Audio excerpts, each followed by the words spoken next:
Hello दोस्तों, तो केना छी अहाँ सब? अहाँ सबके स्वागत करै छी एक और नया वीडियो में। तो आइ हम हालांकि एक जगह चलि गेल छलिए, काज छलै तो वापस एलिए। देखै छी किछु गम गम करै छै। मम्मीसँ पुछलिए की बनेले है, तो छै कचरी। अरे पहिले न बतैबते, एकर वीडियो बनैबतियै।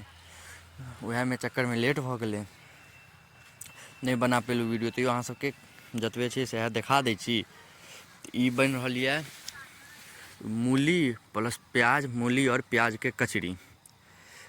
ई ओना आटो में बनै छै, मम्मी बेसन में बनेलकै है। तो देखियो तेल गरम भऽ रहल छै और मूली प्लस प्याज और बेसन छै और काँच प्याजो छै। और एहिमे अपना हिसाबसँ मसाला डालि सकै छी।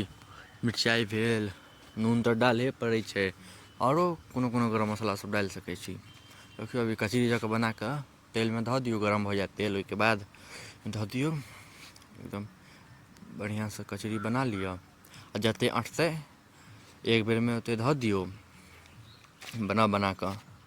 ओकर एकदम बढ़िआँसँ गरम होइत रहत। एक बार फेर उल्टा दियौ, उल्टेलाके बाद एकदम कड़क भऽ जायत। ओहिके बाद एकरा निकालि लेब। बहुत आसान तरीका छै ई सब कचरी बनाबऽके। एनाही औरो वीडियो सब हम देखायब जाहिसँ आसान तरीका छै। बहुत आसान तरीका छै खाना बनेनाइ।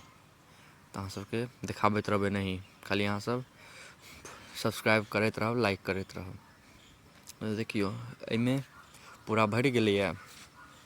एकरा कनी देर तक पकऽ देतै, पूरा नीचासँ एकदम पकि जेतै। बाद एकरा पलटि देतै मम्मी। बड़ी मस्त लगै छै खायमे।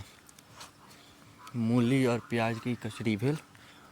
और जे सब बनत से सब वीडियो हम डालैत रहब, अहाँ सब देखैत रहब। खाली सब्सक्राइब जरूर करब। एक बेर बना के देखबै घरपर, बहुत आसान तरीका छै। खायमे बड्ड नीक लागत। बहुत आसान तरीका छै।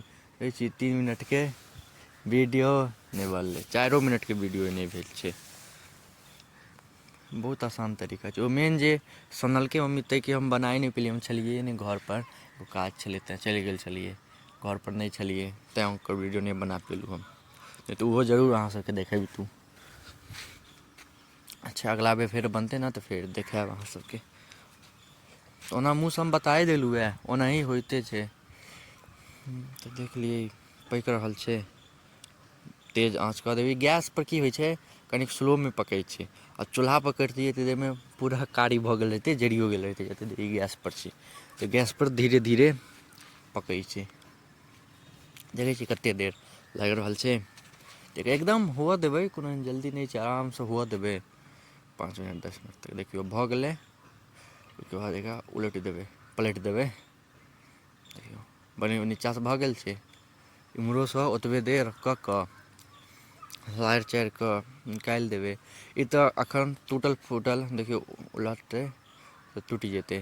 तऽ ई लास्टवला छै, तेँ कनिक बहुते निकलि गेलै।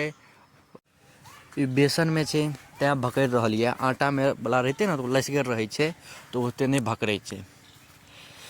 तऽ ठीक छै, अहाँ सबके एतेक देर देखऽ लेल धन्यवाद। अहाँ सबके केहन लागल से जरूर बतायब।